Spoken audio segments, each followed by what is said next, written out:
Good morning. Morning.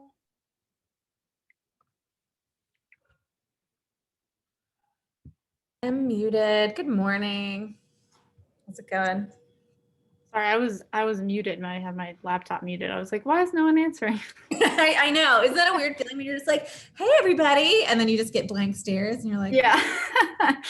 hey. I do that. Actually, I feel like I do that every week with this meeting where I open it up. I'm like, hey. And then I'm like, oh. Hey.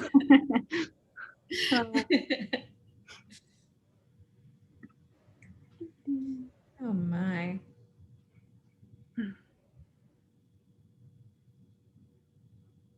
Okay.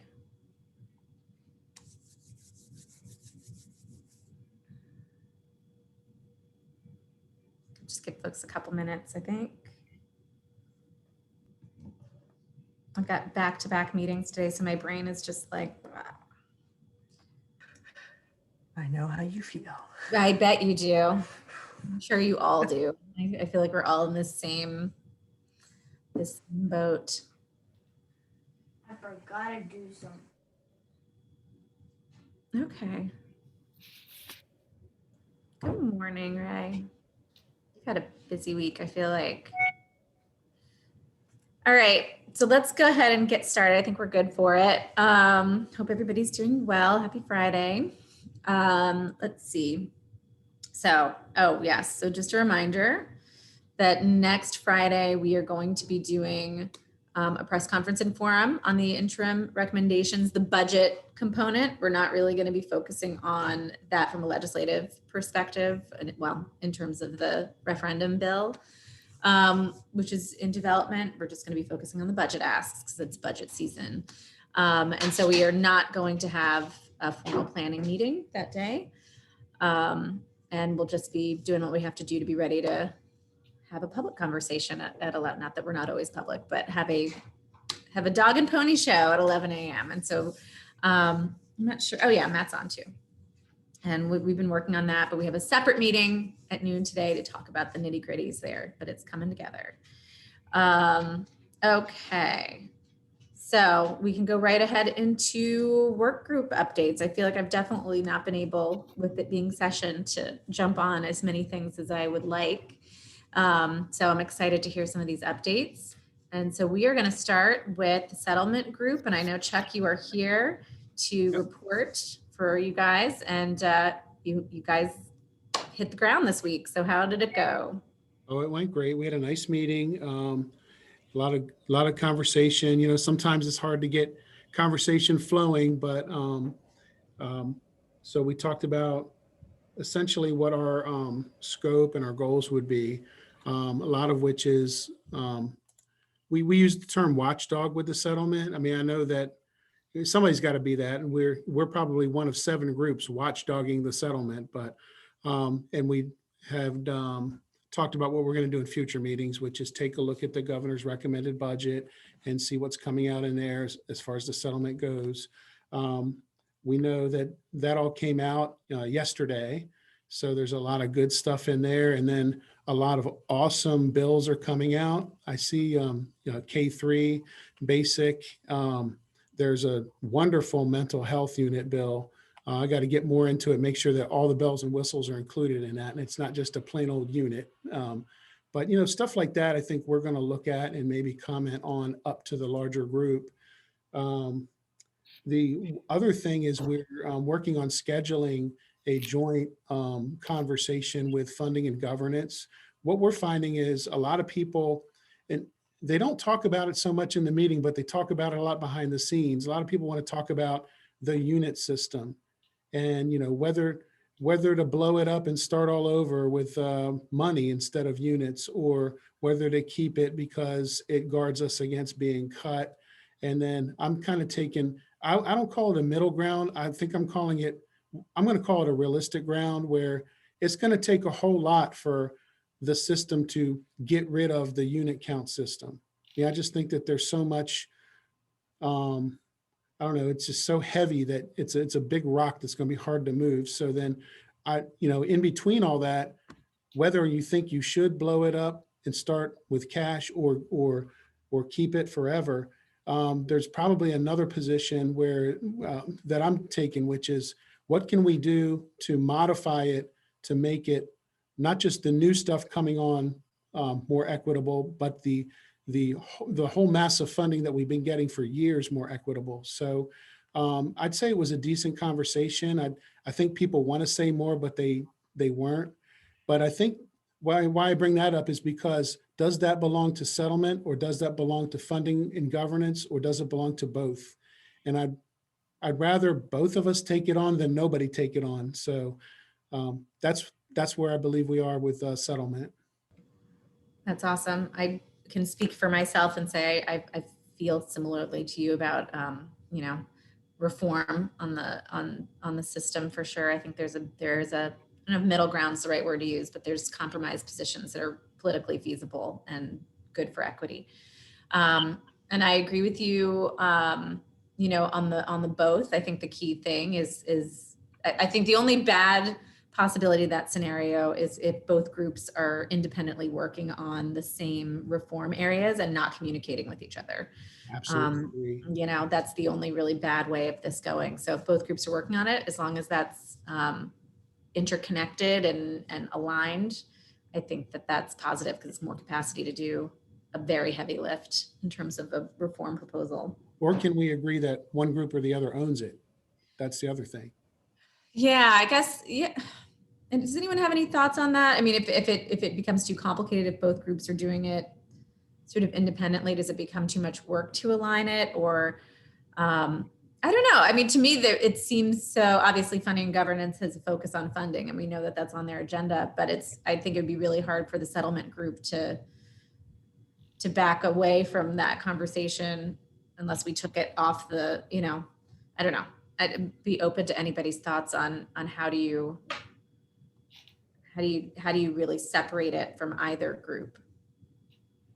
Well, good morning. This is Ray. Mm-hmm.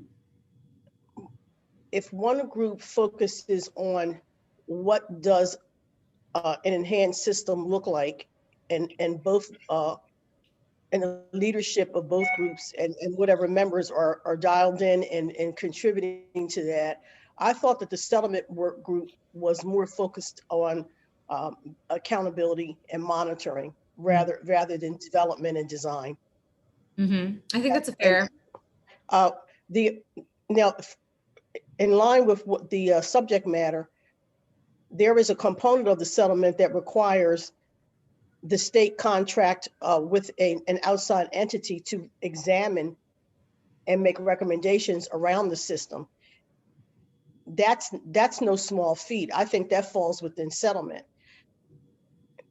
There are a handful of groups across this country that's what they do. You're familiar with some of them, Senator Lockman. So mm-hmm. We should be weighing in on the who, what's the best, what's the most prudent way to proceed, and which group, and weigh in on which firm is going to do the analysis in Delaware. Mm-hmm. That can take months mm-hmm. to talk with groups, to push, because who's leading that work on the state side? That's the first thing. Mm-hmm. So mm-hmm. I think that there's plenty of work to do and not duplicate one another's efforts as long as the communication is there. That's my contribution. No, that's excellent. That's excellent.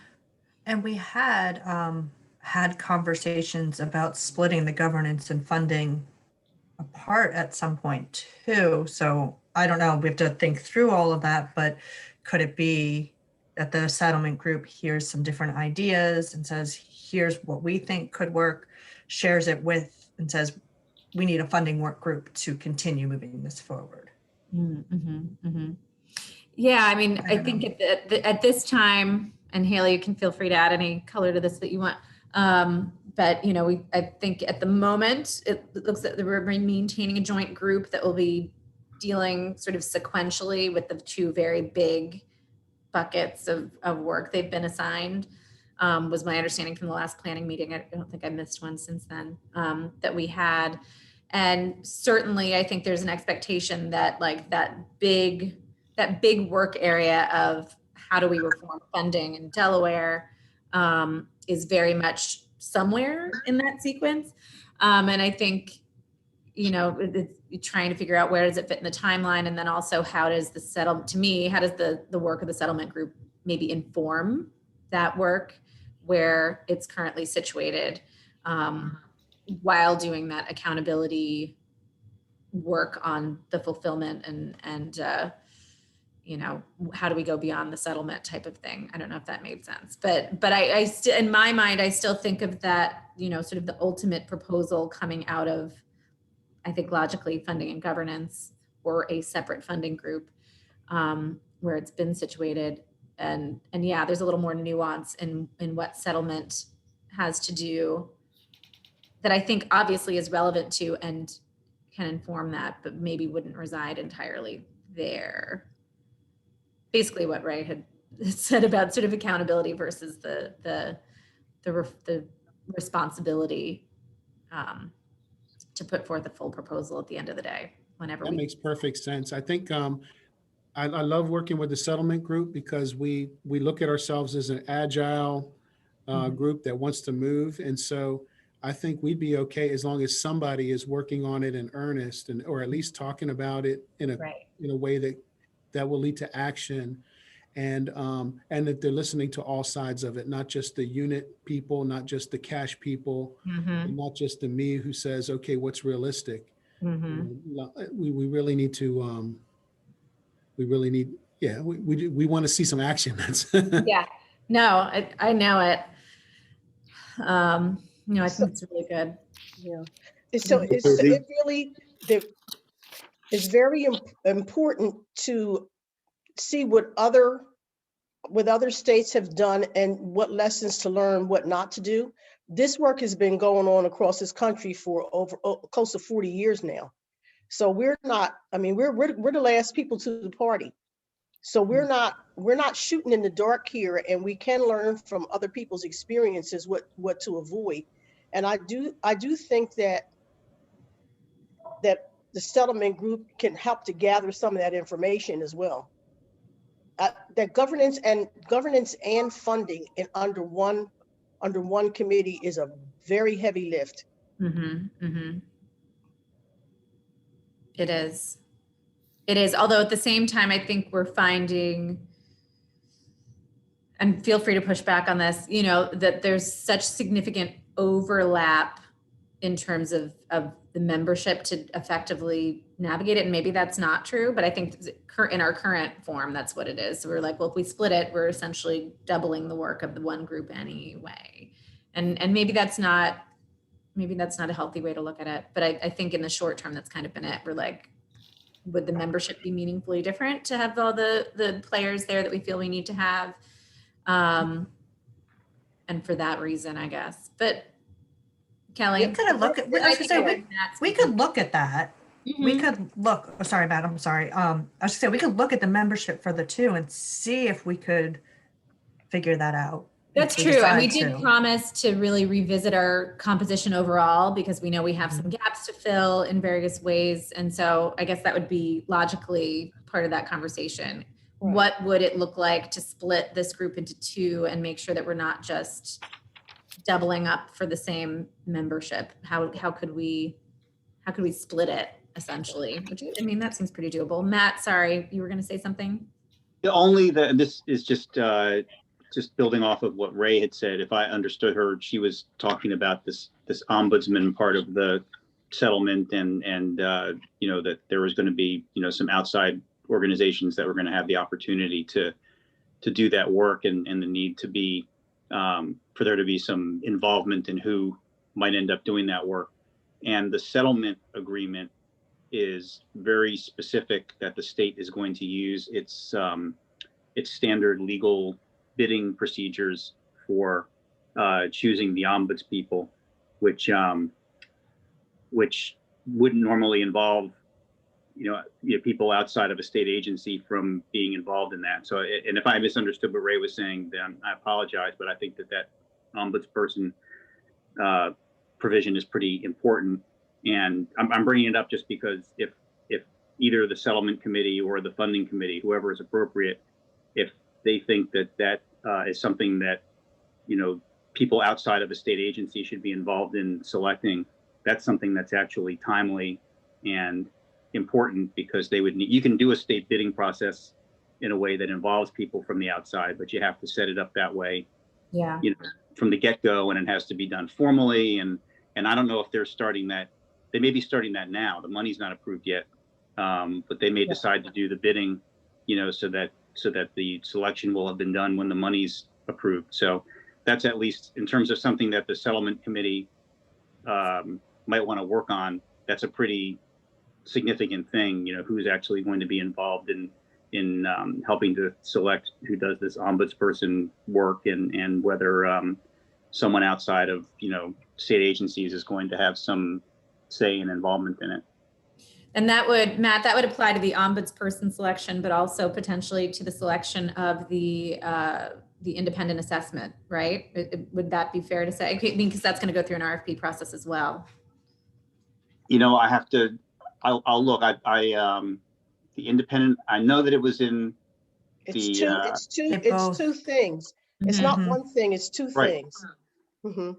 And they The both have to go through the I'm looking RFP. at it right now. They both do. say that they're going to be selected following state bidding laws and regulations. So everything that I just said about the ombudsperson would also apply to the funding assessment.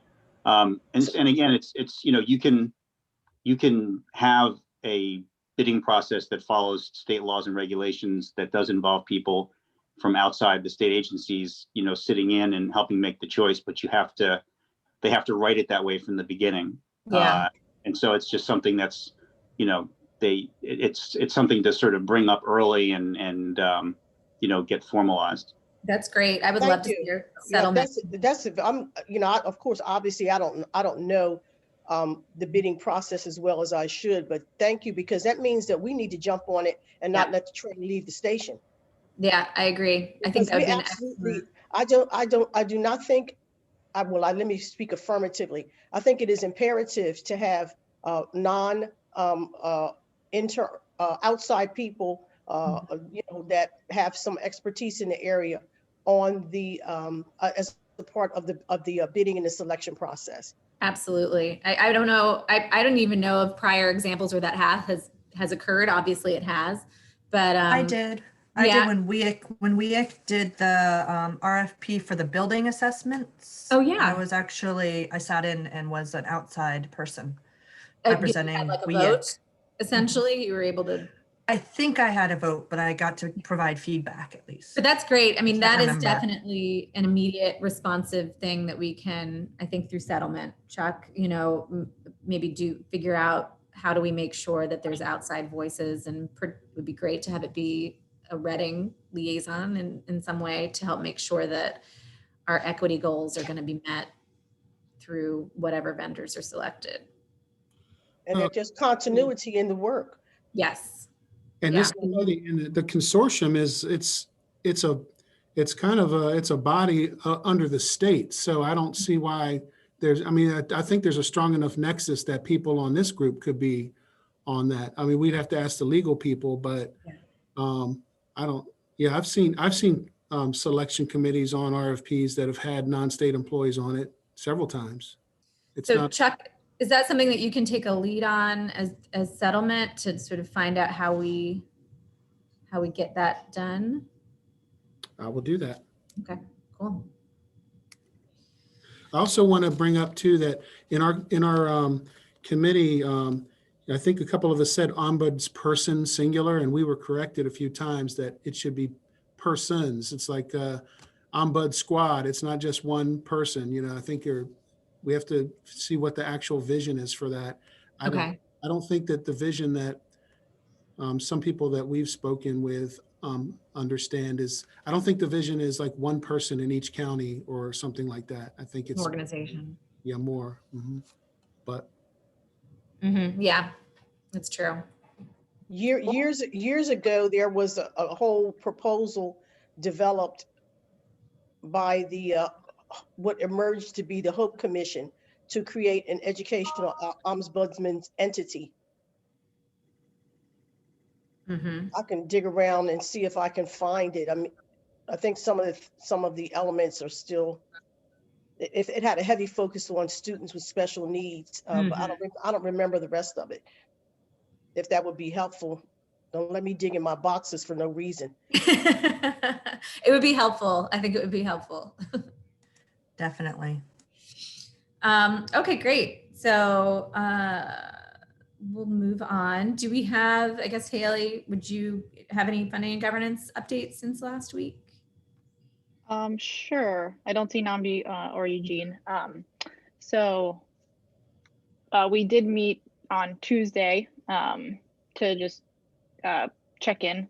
And we heard from Representative Chicocha that he is talking with the House attorneys and he should get an updated referendum bill quite soon, which is exciting. So that should have reflect sort of all of the feedback from the work group and the consortium members in it.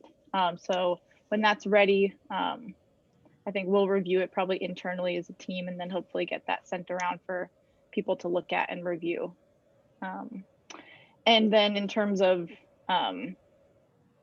the funding and governance topics, it's just exactly what we've all been talking about. We've been having the same conversations of how should we tackle funding and governance. And so we're going to meet with the co-chairs of the settlement group and the funding and governance group and you know, figure that out. Hopefully. Right. And we talked about that sort of 2-year, you know, what's the strategy? Looking at 2 years forward, how do we, you know, how are we going to proceed and in a way that might try to tackle all these very heavy lift items. And I guess that is still an ongoing conversation. Yes. And also we were talking about, I know Namdi has been meeting with some of the superintendents from Newcastle County to talk about governance. And there's a possibility that we'd like to have a meeting with all of the Newcastle County superintendents, including Joe Jones from VOTEC, the funding and governance co-chairs, and then probably Chris and I from the IPA team, and just talk to them about governance and redistricting and what they see as being possible. So that's a meeting that's in the works. Great. Excellent. Cool. Thank you, Haley.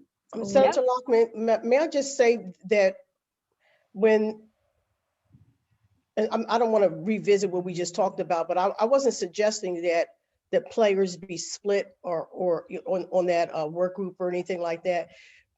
When examining governance and different governance models, it's all visionary until you start looking at the financial implications of it. So you cannot divorce the two. And Right, when people start becoming resistant, it's because it's whether it is spoken or unspoken, it's because of the financial implications of it for the various districts. So they're gonna it's a progression of analysis, and so they're probably going to have to hang together, but they may need more help. Right. So shifting the capacity of the group to really make sure that they have the help. And I mean, we have how many staff kind of supporting funding and governance now, Haley? We have a lot. We have Chris and I, we have Alexis, we had Simone, but she had her baby. So yeah. But so we have a good amount of support for that group right now, I think. And if I may speak, Tizzy, I staffed the fiscal impact analysis for redistricting for the last go around. So I'm familiar with kind of what we had to do as far as getting that done. So it is a significant amount of work, Ray. It's a tremendous amount of work to price out those plans. It takes a lot of data. You have to gather a lot of data from all entities and get that all wrangled together. And we can look at the committee that we had, the committee structure, because that may be helpful, the membership list for that. Maybe there are some gaps that were not when that time comes. But yeah, it's we can do it again, but it's an undertaking. It's a significant undertaking to price out those plans. So it is. They're both huge areas, but they are deeply intertwined, which is I think why we ended up with a joint committee anyway.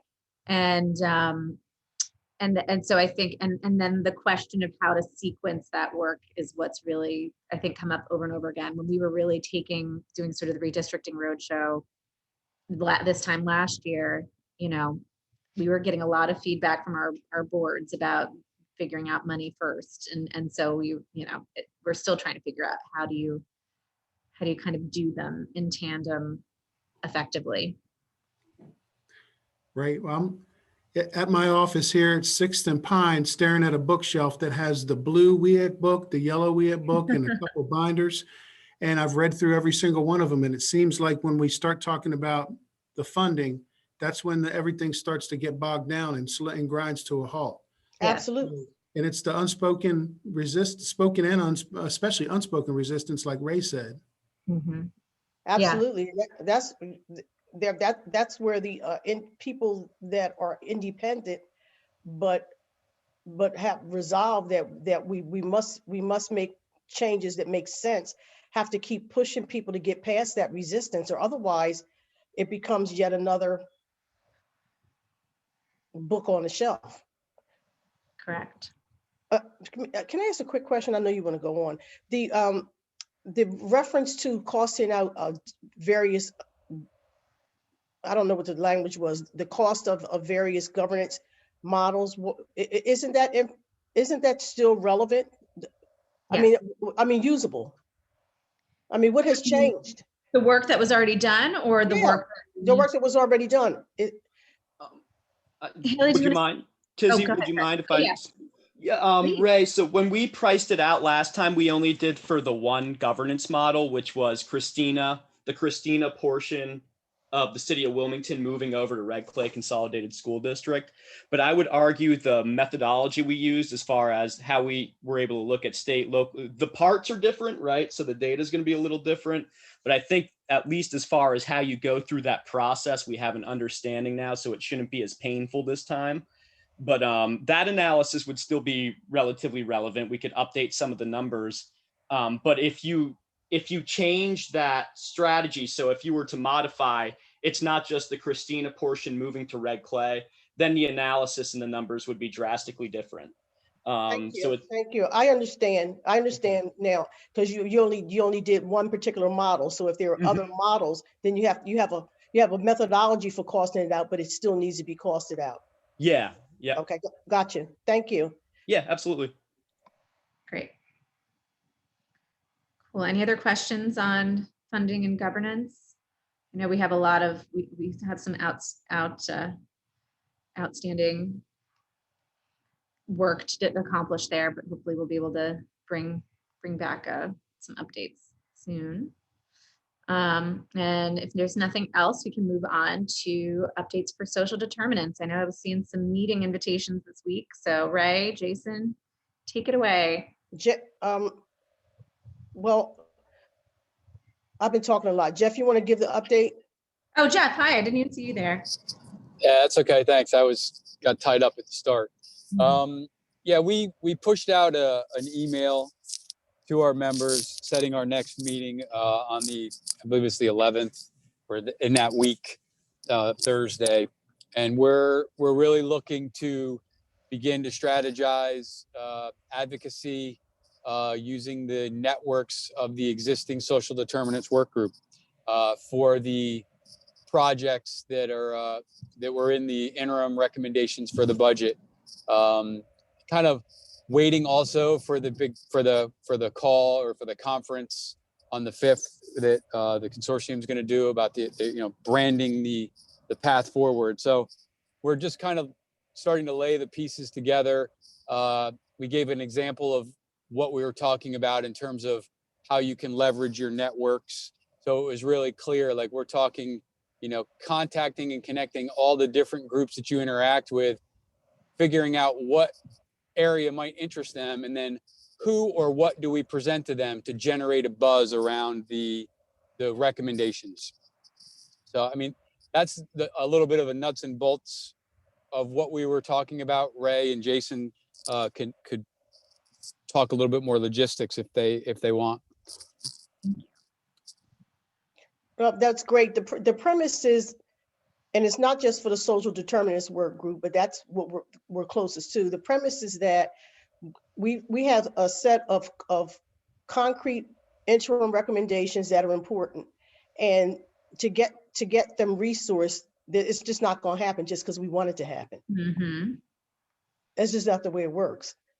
So we're going to do kind of like a mapping, like what groups are we associated with that have a vested interest in children and education, and if make certain that people even have these interim recommendations, and continue to inform ourselves, do self-study about the areas, so that we are building our content knowledge.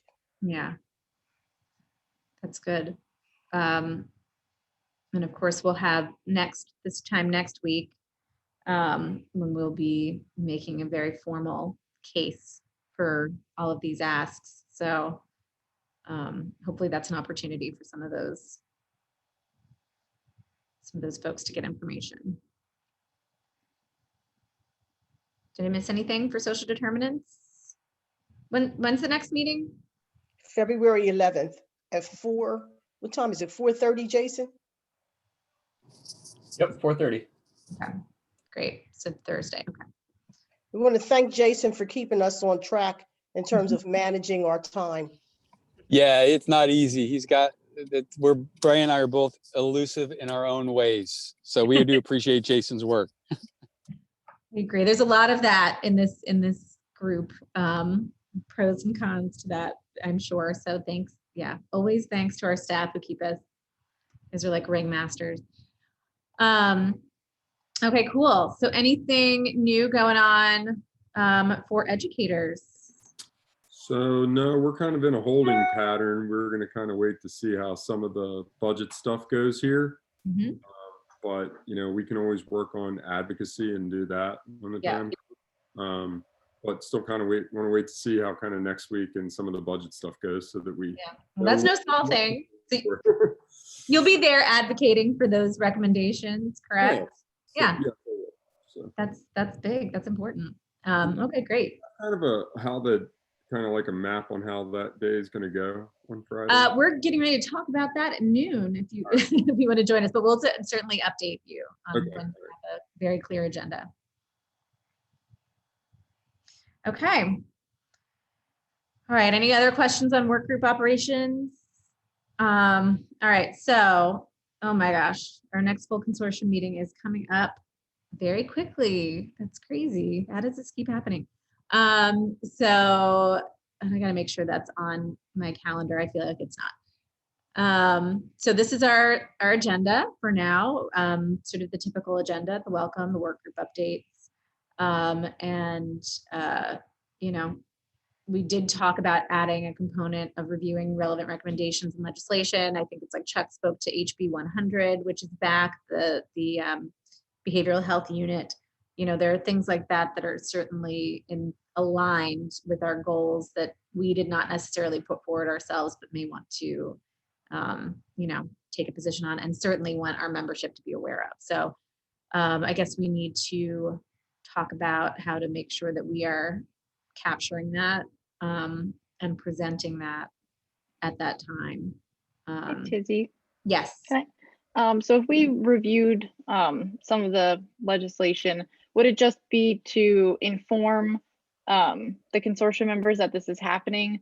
It'd probably be too early to say, do we vote to endorse some of this stuff, but it would just be more to inform people. I mean, I think at this time, I think we should have a mindset of taking action for sure. I don't know if it makes sense that we can present legislation in real time in that moment. I mean, even if we send it in advance, whether or not folks will have had the time to really look at it and decide what action to take. But I mean, I think we can certainly sort of plant that seed. And I mean, it's hard to say if in 2 months between a February meeting and an April meeting, it'll still be relevant to take action on, take a position on a particular piece of legislation and whether that'll still be relevant in April, because maybe it's, done. But I do think, yeah, let's do it to inform. And I think it'd be great to see if we could coalesce around a certain position. So to have a discussion around it potentially. Again, in our subsequent planning meetings, we can talk a little bit more about what that looks like. So doesn't feel like a free for all or a waste of time. But I do think that we should, as a consortium, try to be nimble enough to take positions on things like that. I know we haven't quite done it that way before.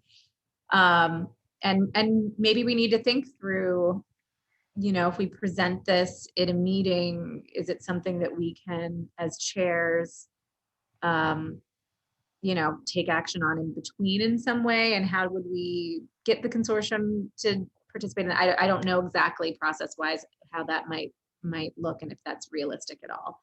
But I do think at minimum, we need to inform folks and encourage them to want to be part of taking action, even if it's just as individuals sending an email of support or opposition. Okay, thank you. Mm-hmm.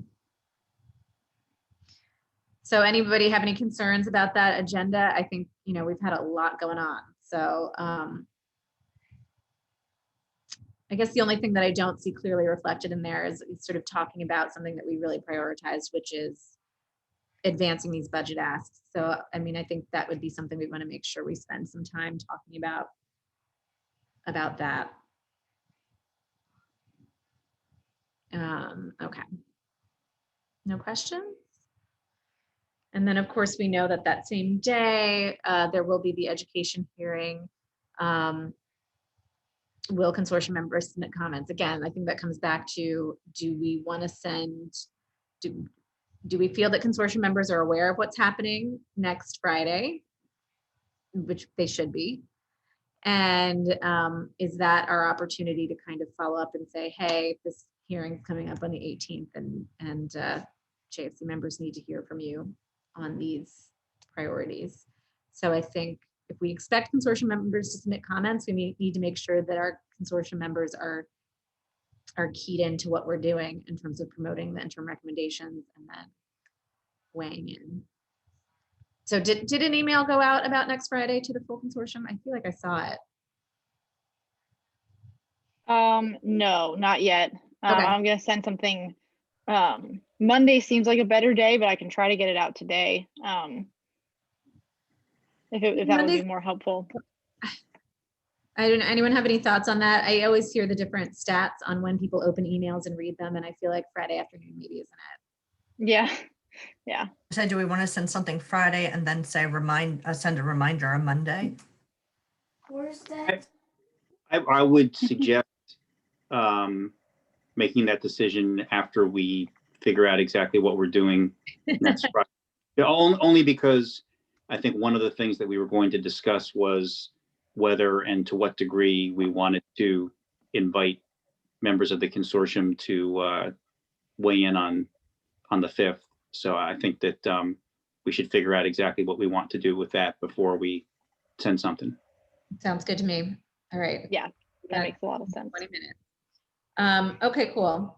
So yeah, I would just, I think it's important for us to make sure that there's an opportunity on the 18th for our meeting to talk about what's going on with the budget asks, because maybe not everybody read the email, showed up, or has any idea. So we should be able to kind of highlight that. Okay. Public engagement, reminding me of a task that I have still not completed. Thank you, Haley. Duly noted. Sorry. It's January is session month and I'm a little underwater. So I have not done that, and that is on me and only me. Small meeting Google Doc, where's that stand? Tika was in charge of turning it into an Excel document. Oh, right. And then when she does that, I think we're ready. I think it's ready to be used. And it's just a matter of if people are going to use it and maybe the process for how it gets used. We could talk through. We don't have to do that right now, but yeah. Will be great. I think once that's up, maybe at a future planning meeting, if you guys could come with like an ideal process for how it gets used, I guess, so that we Yeah. don't just come up with it out of the air. So do you have an idea of how you want us to use it? I'm sure we'll all be pretty amenable to that. So when we get there, hopefully in the That next sounds couple. good. Cool. All right. Did we miss anything? Anyone have anything else?